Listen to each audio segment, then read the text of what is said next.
라이트 앤 딜라이트 말씀 묵상의 시간입니다. 거룩하신 아버지 하나님, 오늘로 주님의 은혜와 사랑을 의지하고 이 하루를 시작합니다. 주님께서 우리를 돌보시고 지키시며 언제나 함께해 주심을 믿기에 오늘로 감사하는 마음으로 이 하루를 시작합니다.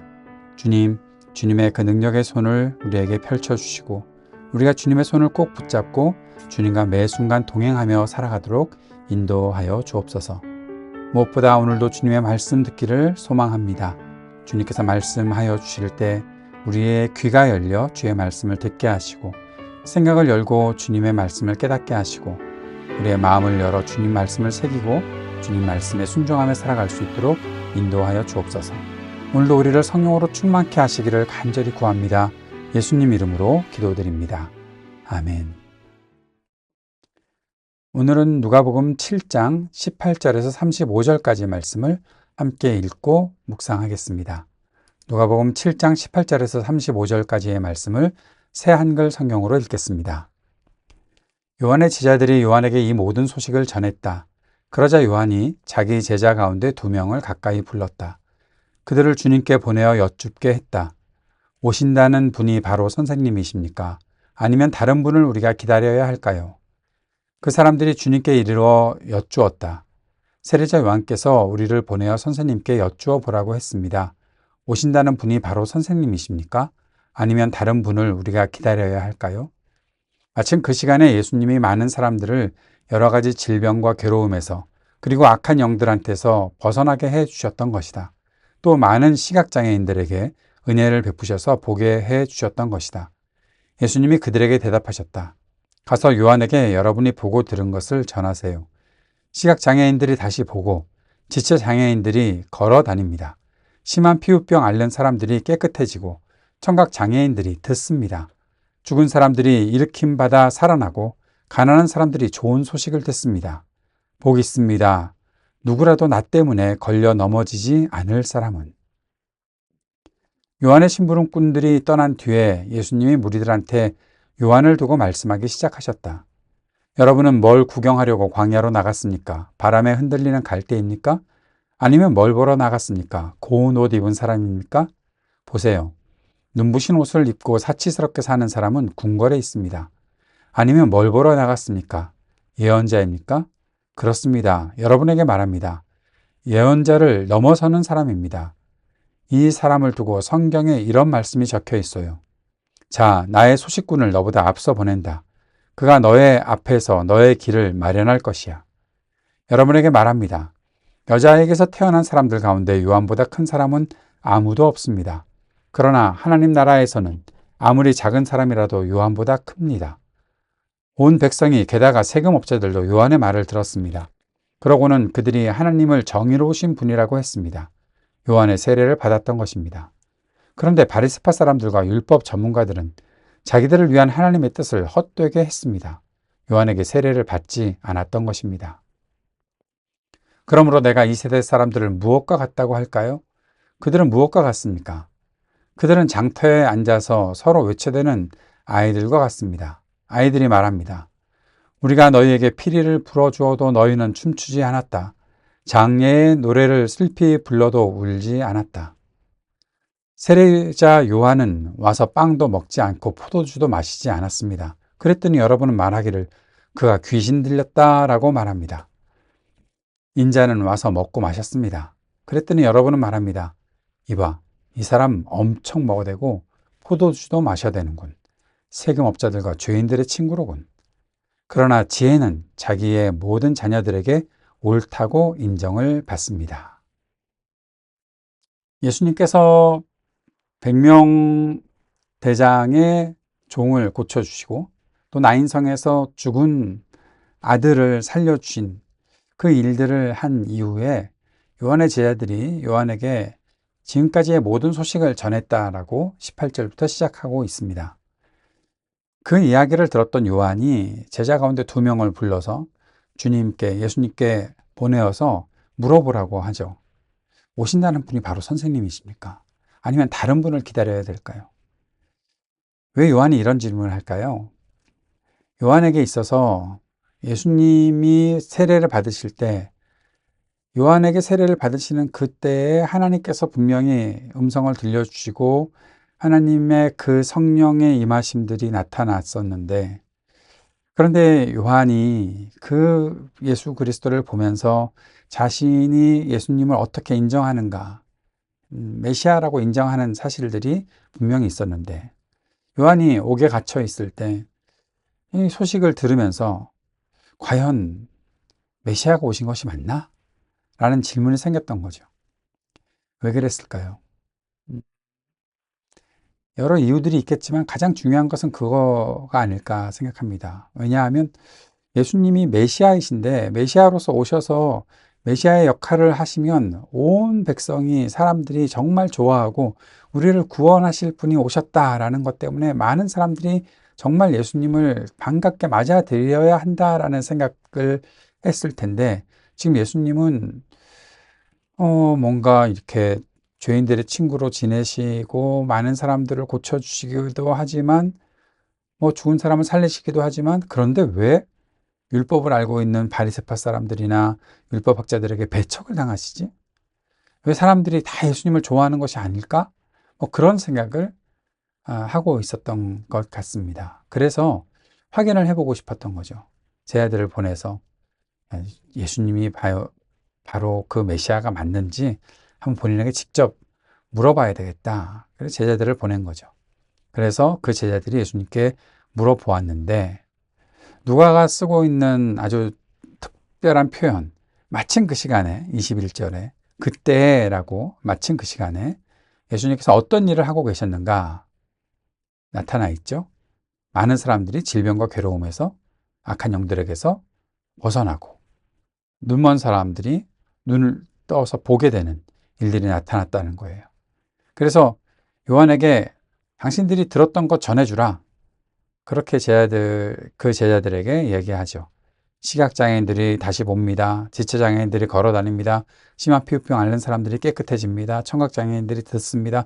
죽은 사람들이 일으킴 받아 살아납니다. 가난한 사람들이 좋은 소식을 듣습니다. 이게 뭡니까? 제가 메모해 놓은 것처럼 구원의 축제입니다. 메시아가 오셔서 사람들을 구원해 주시는 일들이 여기 나타나 있다는 거죠. 여기에 우리가 가장 집중해서 보는 것은 바로 시각장애인들이 다시 보게 되었다라는 거죠. 우리가 다른 복음서에도 나타나 있는데, 이 눈멀었던 사람들이 눈을 뜨게 됐을 때 엄청난 핍박을 당합니다. 요한복음 9장이었나요? 9장에 나면서부터 앞을 보지 못했던 사람이 보게 된 장면에서 바리새파 사람들이나 율법학자들이 예수님을 엄청나게 공격하죠. 과연 그 사람이 어려서부터, 태어날 때부터 앞을 못 보던 사람 맞냐? 아닌 거 아니야?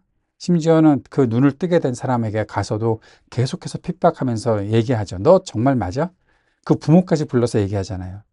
너희들이 낳은 그 아들이 정말 태어날 때부터 앞을 못 봤어? 그렇게 물었던 거죠. 왜 그게 중요하죠? 이것이 앞을 보게 된다는 것, 눈을 떠서 보게 된다는 것이 메시아가 오셨다는 것에 있어서 아주 중요한 사인이기 때문에 그런 것이었던 겁니다. 이 사실만 들어도 예수님께서 메시아라는 것, 구원자로 오셨다는 것 알게 되는 거죠. 그래서 예수님께서 그런 말씀을 하세요. 누구라도 나 때문에 걸려 넘어지지 않는 사람, 그 사람이 복이 있다. 이 구원의 역사를 보면서 정말 기뻐하는 사람. 그런데 수많은 사람들이 예수님께서 구원해 주시는데도, 예수님께서 고쳐 주시는데도, 귀신을 떠나게 하시고 복음을 전하고 계시는데도 그것을 받아들이지 않고 있다는 거죠. 그러니 누가 복 있는 사람인지는 분명히 알 수 있는 거죠. 예수님을 통해서 하나님의 그 구원의 역사를 경험하고 그것을 인정하는 사람이 복이 있다라는 것을 말씀하셨던 것입니다. 예수님께서 말씀을 이렇게 전하시고 이제 요한의 그 심부름꾼들이 떠난 뒤에 예수님은 요한에 대해서 한번 말씀을 하십니다. 남 이야기를 하시는 것 같은데 요한에 대해서 사람들에게 말합니다. 이게 뭐 다른 뒷담화를 하려는 것이 아니라 요한이 어떤 사람인지 말해주는 거죠. 당신들이 광야에서 보았던 사람이 누구입니까? 바로 예언자를 넘어서는 사람을 본 것이 아닙니까? 그 예언자를 넘어서는 세례 요한, 그가 어떤 사람입니까? 하나님께서 인자보다 앞서서 보내신 소식군, 예수님의 길을 예비했던 사람, 너희 앞에서 너의 길을 마련할 것이야 라고 예언했던 그 사람이 바로 세례 요한이고, 세례 요한이 와서 예수님께서 가야 될 길들을 준비했다. 그래서 여자에게서 태어난 사람들보다 요한보다 큰 사람은 아무도 없다라는 말씀을 하셨던 겁니다. 그런데 아주 중요한 말씀이 있습니다. 하나님 나라에서 아무리 작은 사람이라도 요한보다 크다. 이게 무슨 뜻일까요? 하나님의 역사를 받아들이고 믿음으로 살아가는 사람, 그리고 예수님의 그 역사를 경험하고 하나님의 뜻을 온전히 이루는 사람이라면 이 땅에서 살아가고 있는 사람들 중에 요한이 정말 중요한 일을 했지만 믿음으로 하나님의 뜻을 온전히 이루어가는 사람들이라면 요한보다 큰 사람이 아니겠느냐라고 말씀하십니다. 그런데 이렇게 말씀하신 분명한 이유가 있습니다. 왜 이런 말씀을 요한에 대해서 이런 말씀하셨는가? 그것은 바로 요한을 받아들인 사람이 있고 요한을 받아들이지 않은 사람이 있다라는 거죠. 하나님을 정의로우신 분이라고 말했던 사람들은 죄인들이었습니다. 세금업자들, 그들이 죄인들이라고 그렇게 말했던 그들이 하나님의 복음을 듣고 예수 그리스도를 통해서 예수님을 알게 되고 또 그 이전에 세례 요한이 회개의 세례를 전파할 때 그 회개의 세례에 대한 메시지를 듣고 하나님 앞에 와서 회개하고 세례를 받았던 것이죠. 그런데 하나님의 뜻을 잘 안다고 말하고 있었던 바리새파 사람들, 율법 전문가들은 하나님의 뜻을 헛되게 만들었습니다. 요한에게 세례 받지 않았던 거죠. 요한을 미친 사람 취급했던 것이죠. 그래서 예수님께서 31절부터에 나오는 말씀, 이 시대 사람들은 무엇과 같다고 할까? 장터에서 아이들이 이런 노래를 부르면서 노는데 우리가 피리를 불어도 너희들은 춤추지 않는구나. 장례의 노래를 슬피 불어도 울지 않는구나. 아무 반응도 안 하는, 아무 것에도 즐거워도 반응 안 하고 슬퍼도 반응 안 하는 그런 사람들이 바로 이 시대의 사람들 아니냐라고 예수님께서 말씀하신 거죠. 세례자 요한이 와서 금욕했잖아요. 그리고 광야에서 살면서 정말 하나님의 메시지를 온전히 증거하기 위해서 빵도 먹지 않고 포도주도 마시지 않으면서 하나님의 그 회개의 세례를 하나님께서 회개하고 천국을 준비하라고 외치는 그 음성이 전해지고 있을 때 사람들은 와가지고 요한 좀 미쳤는데? 라고 귀신 들렸는데 그렇게 얘기했고, 인자인 예수님께서는 오셔서 죄인들과 함께 계시면서 먹고 마시고, 그러니까 이 사람은 엄청 먹어대고 포도주도 마셔야 되는구나. 세금업자들과 죄인들의 친구구나. 아무것도 받아들이지 않는다는 거예요. 즐거워도 받아들이지 않고 슬퍼도 받아들이지 않고 하나님에게서 계속해서 멀어지는 사람들이 있다. 그런데 예수님은 결론적으로 35절에 지혜는 자기의 모든 자녀들에게 옳다고 인정을 받는다. 바로 하나님께서 뜻하신 그 길은 그 하나님의 뜻을 따르는 사람들에게, 지혜를 가진 사람들, 지혜를 소유하고 자기 것으로 받아들이고 그 지혜의 길을 걸어가는 사람들, 그 모든 하나님의 자녀들에게는 옳다고 인정을 받는다라고 말씀하신 것입니다. 세례 요한의 제자들이 와서 예수님께서 메시아이신지 확인하는 그 질문을 통해 예수님께서는 어떤 일이 지금 벌어지고 있다는 것들을 말씀하셨고, 세례 요한이 사역을 하면서 하나님 나라 복음을 증거하고 예수 그리스도의 오심을 나타냈을 때 그들이 어떠한 반응을 했는가를 말씀해 주시면서 이 구원의 역사가 일어나고 있는 때에 지금 너희들은 어떠한 태도를 가지고 이 구원의 역사에, 하나님의 복음에 반응할 것인가, 하나님 나라 역사에 어떤 반응을 보이고 어떤 마음가짐을 가질 것인가, 예수님께서 말씀하셨던 것이죠. 오늘 묵상과 적용을 정리해 봅니다. 세례 요한이 예수님의 정체성에 대해 질문했을 때 예수님의 대답에 우리가 주목해야 되죠. 예수님은 많은 사람들이 병에서 고침받고 악한 영들이 떠나가고 시각장애인들이 다시 보고 죽은 사람이 살아나고 복음이 가난한 사람들에게 전해진다고 말씀하셨습니다. 이것이 바로 하나님 나라 복음의 능력입니다. 메시아를 통해 온 구원의 축제입니다.